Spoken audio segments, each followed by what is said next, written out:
I've got nothing clever or quippy to say to start out with this review. This movie is giving me nothing to work with. But I guess that's actually pretty fitting now that I think about it. Alright, before we get started, as always, a quick thank you to my patrons over on Patreon.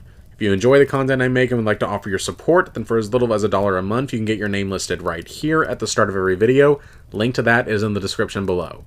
And now let's get into the actual review. Whatever you can imagine, I can create. Let's party. Yeah! Nice choice. I just want to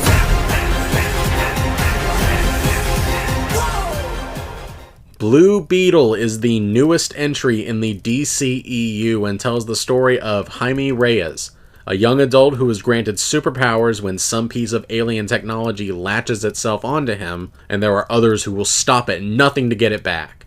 I wanted to like this movie. I was really hoping and rooting for it to come out on top. A film about a lesser-known superhero that was made, it seems, largely without much interference or input from Warner Brothers. Maybe it could set the standard for how superhero films could be made going forward, instead of constantly trying to build on top of the other. But while I was watching this film, it felt like a tug of war. It kept going back and forth between whether or not I would recommend the film or not. Anytime it had something good in it, it would almost immediately follow it up with something that I didn't like. And even the stuff that it did well, aside from a few exceptions, it didn't do it that great. Now, for starters, I will give this movie credit for one thing. This movie more or less stands on its own. There's no dumb attempts to try to tie this into any of the other previous DCEU films. No out-of-nowhere cameos that grinds the plot to a halt. I believe the closest is that Batman is referenced, and that's it. If I didn't know that this was part of an extended universe, I wouldn't have been able to guess from the film itself. And I hate that I have to list that as a positive for a tentpole release, but here we are. And while we're being positive, I will say that the action scenes are passable.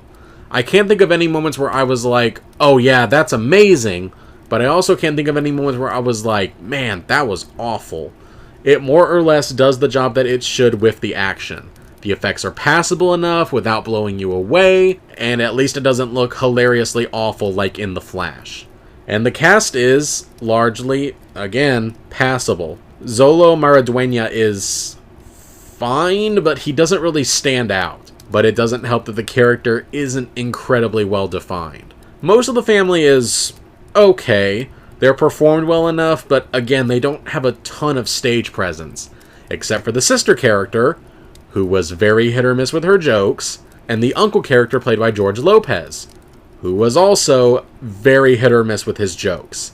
But at least the family actually does feel like a real Hispanic family.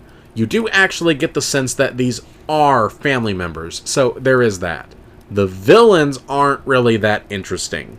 Susan Sarandon pretty much does nothing except monologue about how evil she is. And the ultimate conclusion that they take for the henchman character feels both too telegraphed and yet not earned at the same time. Now, I will say, the one thing that really annoyed me was that they present the Blue Beetle itself as kind of a sentient being that can make decisions and communicate, and yet it doesn't really feel like a character in and of itself until the end, where suddenly it's carrying on conversations with Jaime like they'd been building up some kind of camaraderie over the course of the film, when no, they hadn't. Not really. There had been nothing to indicate before the climax that it was capable of any kind of thinking beyond solely rational thought. And yet at the end, it suddenly has the ability to make a moral judgment call, just out of nowhere. As a story, this is largely basic stuff. It's a story of a young adult being granted superpowers out of nowhere, and the bad guys want the power for themselves, and there's a love interest thrown into the mix. And the script does seem to understand the concept of setup and payoff. You set up something early on so that it can come into play later, but at the same time, it doesn't really know how to integrate the setup so that it's more subtle.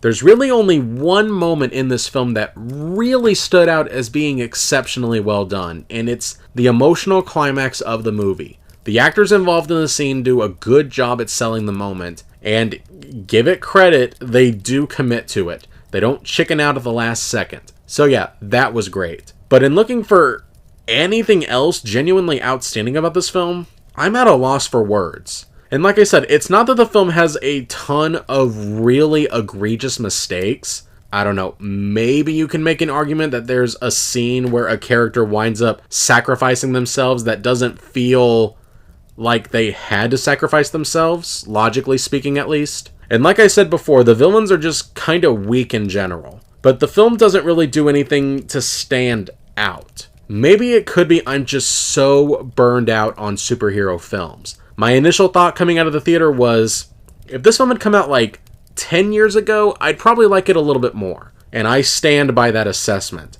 If this had been made before superhero films became a dime a dozen, this might have been seen as largely okay. But in this day and age where these kind of films are so ubiquitous, there is not a single aspect about this film that stands out. Unless a superhero film does something really new or really unique, I just don't feel the need to seek it out. And this one is just so standard. It's a basic superhero origin story, which, hey, if that's what you're looking for, you'll find it here. It's not egregiously terrible, it's more or less competent, and it flows fine, but I'm just at the point where a competent superhero film is just not going to cut the mustard for me. Now, this isn't the catastrophic disaster that was The Flash, and from a technical standpoint, the storytelling is more coherent than Ant-Man 3 and Shazam 2, but none of those are high bars to achieve. This movie just seems like its fate is to fade into the background of all the superhero movies surrounding it. It's perfectly watchable, but I would be shocked if this had any kind of lasting impact. Blue Beetle gets a half-empty shot. And I guess that's it for now. Thank you so much for watching. As always, if you want to see my early thoughts of any film I watch or to read more of my reviews, make sure to check out my Letterboxd account. The link to that is in the description below. And make sure that you're subscribed so that you don't miss any upcoming reviews. Have a good day, and I'll see you next time.